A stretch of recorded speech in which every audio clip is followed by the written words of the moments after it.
ঋষি কৌশিক আর দেবযানী চক্রবর্তীর বিয়ে ভাঙার খবরে তলপাড় নেটপাড়া। শুধু তাই নয়, খানি খেয়ালি করেই স্ত্রী নিজের না অন্য কারো তা নিয়েই ধোঁয়াশা নামে এনেছেন একাধিক অভিযোগ। বৃহস্পতিবার রাতে একটি ভিডিও শেয়ার করেন অভিনেতা ঋষি কৌশিক, আর সেখানে প্রকাশ্যে নাম না নিয়েই গল্পের ছলে কোনো এক স্ত্রী চাইলেই ধরতে পারেন আপনার অভিনেতার বিবাহিত বউ দেবযানী নামে অভিযোগ তোলেন ভুরি ভুরি। জানা একটি উশৃঙ্খল বেপরোয়া মেয়ে বাধ্য করে ছেলেটির সঙ্গে সম্পর্কে এসেছিল, বিয়ে করেছিল। এই মহিলাটি বাইরের লোকের কাছে নিজেকে লক্ষ্মীমন্ত দেখায়, আদতে সে ভীষণভাবে মদ সিগারেটে আসক্ত। শুধু তাই নয়, বাইরের লোকের কাছে নিজের স্বামীকে মানসিক ভারসাম্যহীন প্রতিপন্ন করতে চায়। এই পোস্ট রীতিমতো ঝড় তুলে দিয়েছে।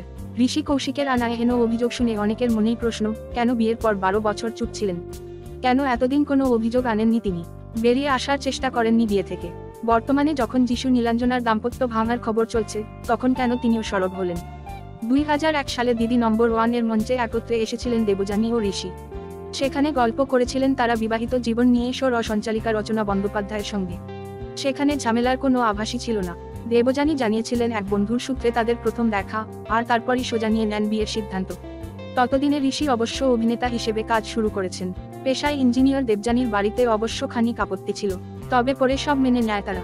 আর পরে তো সকলে জামাই অন্তঃপ্রাণ। দেবযানী আর ঋষি জানিয়েছিলেন তারা ভালোবাসেন বিশ্বের নানা প্রান্তে ঘুরতে আর নানা ধরনের খাবার চেখে দেখতে। সেই তালিকায় কুমির, জেব্রার মাংস যেমন আছে, তেমনই আছে মাকড়সাও। লকডাউনের সময় 3 মাস আলাদা ছিলেন ঋষি দেবযানী, কারণ দেবযানী কাজের সূত্রে ছিলেন বিদেশে। সেই সময় অভিনেতা পত্নী মজার ছলে বলেন, ও তো বেশি মিস করেছে বাইক নিয়ে বেরোতে পারছে না সেটা। আমি কিছু খাবার বানিয়েছি, ছবি পাঠাচ্ছি, ওতে কোনো ইন্টারেস্ট নেই ওর। তবে সেই সময় সবকিছুই স্বাভাবিক ছিল। বউকে কোলে নিয়ে সেই এপিসোডে বেলুন ফাটানোর একটি খেলাও খেলেন দুজনে। অন্তত তখন পর্দায় দুজনের মধ্যে কোনো অস্বাভাবিকতা চোখে পড়েনি। আপাতত অভিনেতার ভক্তরা চাইছেন ডিভোর্সের খবর ভুল হোক, সব মিটিয়ে নিক দেবযানী আর ঋষি, এক হোক তারা।